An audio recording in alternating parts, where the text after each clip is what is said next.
Folks, the MAGA civil war appears to be escalating. Earlier today, I did a video about how Donald Trump has been publicly criticized by some elected Republicans and some Fox News hosts for his incompetence regarding the looming government shutdown. But as bad as that was, what is much worse is the broader circular firing squad within the right. Elected Republicans, right-wing pundits, Fox News hosts, all taking shots at one another in an increasingly public and increasingly personal way. Yikes. But before we unpack all that, if you end up liking this video and you want to support the channel, please be sure to hit the like, subscribe, and alert bells before you go. All right, friends, we have a lot of clips to look at. We have a lot of things to read. As a matter of fact, the challenge was narrowing it down. Otherwise, we'd probably be here for an hour. So again, for context, at the time of recording, the government is facing a looming, unnecessary, and painful government shutdown. Because of MAGA Republicans, Donald Trump and his boss, Elon Musk, they sabotaged a bipartisan government funding bill, tried to replace it with a hyper-partisan alternative. Not only did Democrats oppose it, but 38 Republicans opposed it, so it was dead on arrival. And people are pissed because this is embarrassing for Trump, it's embarrassing for Musk, and there's a real potential that Republicans will get the blame for this, and fingers crossed, they will and should. So, even though a few of them feel brave enough to criticize Trump, they mostly feel brave to just attack each other and take pot shots. So we're going to start with this one here, in which Trump-loyal Fox News host Jesse Waters snaps at Republican Congresswoman Nancy Mace, who's going to feature in a lot of this, unfortunately, because she voted against Trump's partisan spending package. Let's vote on the foreign aid. Let's vote on farm and agriculture. Let's vote on spending in the CR. Let's do it separately. Okay. This would have been a lot easier. Right. I mean, but what have you guys been doing then for the last 85 days? It's a great question. I've been filing a lot of bills legislatively. No, but who's in control? Republicans have the House, right? So what has the Republican Party been doing for the last 85 days if they leave this to the last second and they can't even agree on it? Well, this is what Washington always does. We've seen this movie before. It's kind of like Groundhog Day. All right. So you do the same thing every time. So Jesse Waters, who I don't like, I think he's a doofus. Even he is fed up with their incompetence. And Nancy Mace's, quite frankly, disingenuous and evasive answers. I've been filing a lot of motions. Oh, that's a great question. Oh, we've seen this movie before. Well, your party is in charge of the House of Representatives, and the House of Representatives is where this is becoming an issue. So what the hell are you doing waiting until the 11th hour to try to enact these partisan changes as a government shutdown approaches? And you can tell Mace has no answer, no substantive answer to that question that even Jesse Waters wants an answer to. We'll come back to Nancy Mace, but here is another clip of a Republican congresswoman who's fed up with Republican Speaker Mike Johnson. I don't know what's going on, and that's really part of the problem. The fact that there's zero communication from leadership to the membership. And it's very frustrating. And something needs to change before January 3rd here. We need a clear understanding of how we're going to do things next session, because what's happening right now is completely unacceptable. How frustrated are you with Speaker Johnson? How does it sound? She's not happy. She's not happy at all. Now, for those of you, during editing, by the way, we'll try to boost the volume on that because that was quite low on my end. But that was Nicole Melitakis. And she says, how does it sound once they say, when reporters ask her, how frustrated are you with Speaker Johnson? So she says that this is indicative of lack of communication from leadership. She's fed up with leadership. January 3rd is, by the way, when the Republican majority is reinstated for the new Congress. And it's also when a new speaker has to be elected. Maybe it's Mike Johnson, maybe it's not. But it looks like right now, Johnson definitely doesn't have that particular congresswoman's vote to the extent that she's publicly trashing him. She's fed up with him, and Johnson is rightly getting a lot of flack from a lot of people due to his obsequiousness, his weakness. Now, they say he's weak with respect to Democrats. I disagree. I think he's weak with respect to MAGA because the votes are simply not there. We've covered this in previous videos. There's no way for Johnson to give Trump what he wants in a way which averts a government shutdown because he has to contend with a Democratic Senate majority and a Democratic president. It's just dead on arrival. But again, I digress. So that's Fox versus Republicans. It's Republican versus Republican in the form of Mike Johnson. Well, what about an elected Republican who voted against, again, the Trump-Musk-backed partisan version of government funding, who's actually taking some public shots in a low-key way at Elon Musk for his undue influence? I had big frustration to begin with. We brought this yesterday. Everybody said, oh, this is horrible, but we didn't even bring it to the floor because everybody knew it was going to be defeated. Then today, we launched this bill without talking to really anybody in the conference about what we changed. And then I was accused of surprising people, of blindsiding people by my opinion when I was never consulted in the first place. This is a leadership challenge that Mike Johnson has to define himself with. Are you going to get the right input from the right people to get this bill passed? Because quite frankly, you can't do it in a vacuum. And it doesn't matter because quite frankly, last time I checked, Elon Musk doesn't have a vote in Congress. Now he has influence and he'll put pressure on us to do whatever he thinks the right thing is for him. But I have 760,000 people that voted for me to do the right thing for them. And that's what matters to me. Elon Musk. So not only is Representative McCormick taking shots at Mike Johnson, like the previous congressperson on CNN, the Clinton News Network, right? But he's also taking shots at Elon Musk. Elon Musk, the world's richest man, a man whose net worth has corruptly doubled since he endorsed Donald Trump to be president, and then he gave $250 million. I wish it was $250 million to efforts to get Donald Trump elected. He is the co-head of what seems like it may become an unusually influential, government department. It won't be an official government department, not without an act of Congress, but as an informal external advisor to the Trump campaign. He's spent basically every damn day since the election with Trump, at Trump's side, hovering over him. And Rich McCormick is, talking smack to a MAGA billionaire who has also threatened publicly and privately to primary people who don't comply with Trump's, aka Elon Musk's, agenda. That's a lot of power and a lot of influence that McCormick feels comfortable challenging. And again, good for him standing on business in that respect. But things are pretty bad when an elected Republican not only defies Trump, but Elon Musk as well, Trump's boss. Now, speaking of Elon Musk, Laura Ingraham was pretty triggered, Fox News host. She was triggered about the outcome of the failure to pass the Donald Trump-backed bill. And she's pissed at not only people criticizing Musk, like Congressman McCormick, but also Republicans like Chip Roy, who are criticizing Musk and opposing Trump's agenda. I'll say this, when you're going after one private citizen, even if it's Musk with all of his money, for exercising his First Amendment rights, you have no argument. And any attempt to pit Musk against Trump is just stupid. It's goofy. Well, we'll do a video about that. I don't think it's stupid. I don't think it's goofy. I think the early receipts are showing it's going to be quite effective. But I digress. Okay? So she's very upset. How dare you criticize a right-wing celebrity multi-billionaire? Meanwhile, you just know. Just, again, imagine.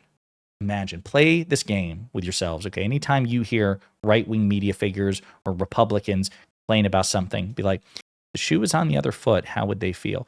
So you have a MAGA billionaire exerting unprecedentedly corrupt and direct influence over the affairs of the federal government. But because he's Elon Musk, it's okay. So let's imagine instead it were George Soros. Again, let's consider all of the anti-Semitic conspiracy theories and tropes that right-wingers employ against George Soros for years. Imagine this were George Soros trying to influence a Democratic administration as corruptly and directly as Elon Musk is with a Republican administration. Would Laura Ingraham be saying, now listen, you can't criticize one private citizen. He's just some guy. He's just Elon Smith, right? John Smith, he's just Elon Smith. He's just a guy walking around exercising his First Amendment right to buy the government with hundreds of millions of dollars and threatening to leverage hundreds of millions of dollars more to primarying people who disagree with him. It's just First Amendment. It's just free speech shit, man. Stop it. Don't do that. But what if it were just private citizen George Soros or private citizen Mark Cuban? Then suddenly everything changes, right? Then it's like, stay out of our politics. You don't know. You're not just a private citizen. You're really rich and powerful and unelected, right? The standard changes, though, when it's beneficial. So now she's jumping to Elon Musk's defense, criticizing Republicans who criticize Elon Musk for his corrupt influence. Very interesting stuff. But then her guest, Senator Mark Wayne Mullen, he also attacks, again, principled conservative Congressman Chip Roy of Texas, a Republican, who also opposed the Trump spending bill. And this is what Mark Wayne Mullen has to say about that. Make America great again. And these individuals that got elected because MAGA now is going against the very man that got him elected, and it's shameful. We're supposed to make America great again. And the guy who got you elected, which I'm not sure that that's the case, by the way, because I think Trump has had beef with Chip Roy even prior to the election, if I am not mistaken. It's not the first time he's criticized him. I digress. You're supposed to swear absolute fealty to Donald Trump. You know, you don't bite the hand that feeds you. You don't not do what he says. You don't obey him because he's God Emperor. What? And we should do a video about this, but there's so much to cover today. It's been so challenging trying to figure out, like, okay, what are we going to spend some time on? I'll also note that there was a Republican on Fox News earlier today who said that, really the purpose of a Republican Senate is to, be like, an advisor, like a board of directors, just like advising, people. And it's like, no, actually, the Senate and the Congress really as a whole, you guys are the Article 1 branch. You are necessarily predominant. You all are supposed to be the most powerful branch. Now, the president is supposed to be by far the most powerful individual, no question about that. But collectively, Congress is supposed to be more powerful not only than the president, but the judiciary. Why are you all, why is this party that's so obsessed with masculine? We're an alpha party, we're a masculine party. We just stand up and we stand on business. Why are you all so horny to subordinate yourself to a guy who's not only a loser, a thin-skinned narcissist, but not even president yet? He's the president-elect. And Elon Musk, who wasn't elected at all. Contradictions are really extraordinary. The dissonance that Republicans twist themselves in knots over. So you take issue with a principled conservative who will almost certainly back Trump much more often than not, giving you his principled objections to this partisan,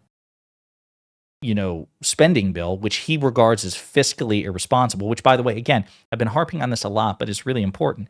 Donald Trump added $8 trillion to the national debt in one 4-year term. 25% of the national debt was added by Donald Trump in 4 years. That is unprecedented. No matter how you slice it, if you account for COVID, you don't count for COVID, it doesn't matter. He's added more to the national debt, 2 times as much as President Biden. Who's supposed to be, remember, Biden's supposed to be this communist, Marxist, profligate spender, but Trump added more. And by the way, Trump was adding to the national debt and deficits before COVID. Again, even if you control for COVID, he added more. If you control for COVID spending, he's added more to the national debt than a heathen Democrat.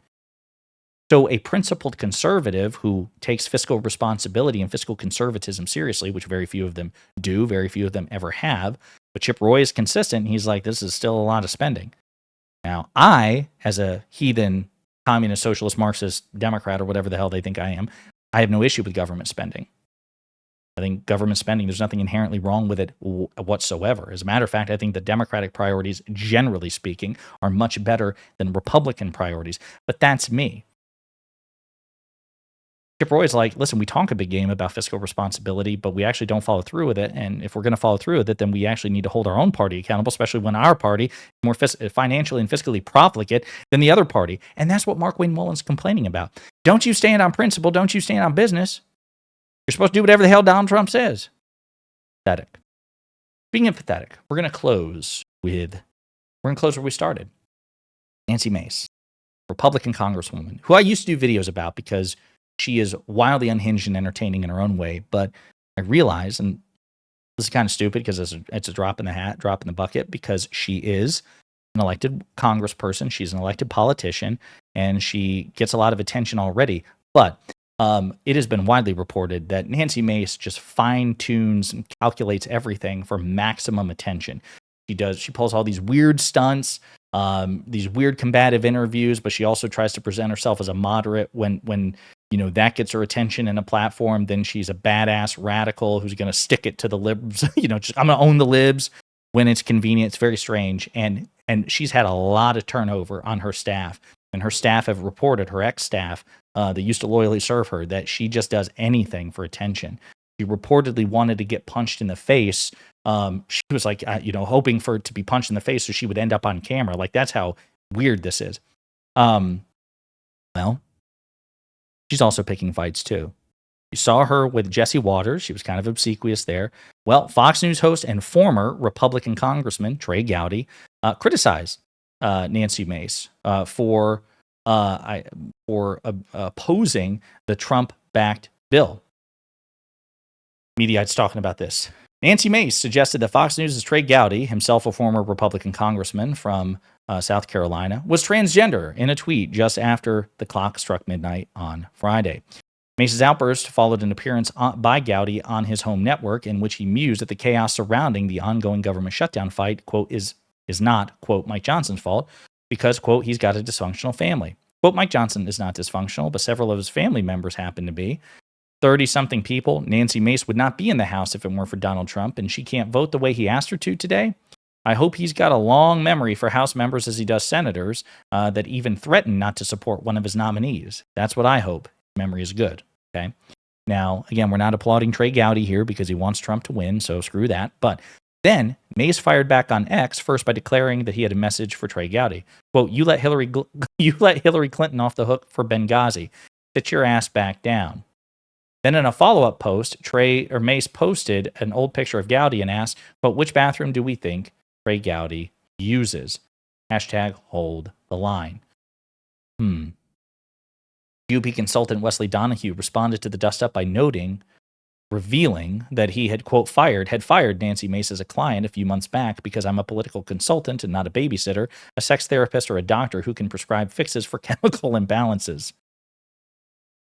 I don't have time for her constant egotistical bullshit in my life. Mace's ex-communications director, Natalie Johnson, piled on by posting a clip of Mace calling herself a huge fangirl of Gowdy on air. Ooh, I did not see that part. I'm great, Trey, and so good to see you on Fox News. I'm really glad. I am a huge fangirl. So I'm just awesome to see you tonight. Okay. Then, okay, that was Nancy Mace versus Trey Gowdy. But then she also picks a fight with Jack Posobiec, who is a right-wing nutjob that, by the way, a year or two ago at is a friend of the show, Liberal Senior Destiny, did an event, I think it was in Austin, Texas, and Alex Jones crashed it, right? It was a debate panel. And anyway, Jack Posobiec was on it. And I had a chance to ask a question. It was before I got, as whatever extent that I'm prominent now or successful now, I was not then. But I still had a chance, as someone who was just starting out, I had the chance to talk to Jack Posobiec.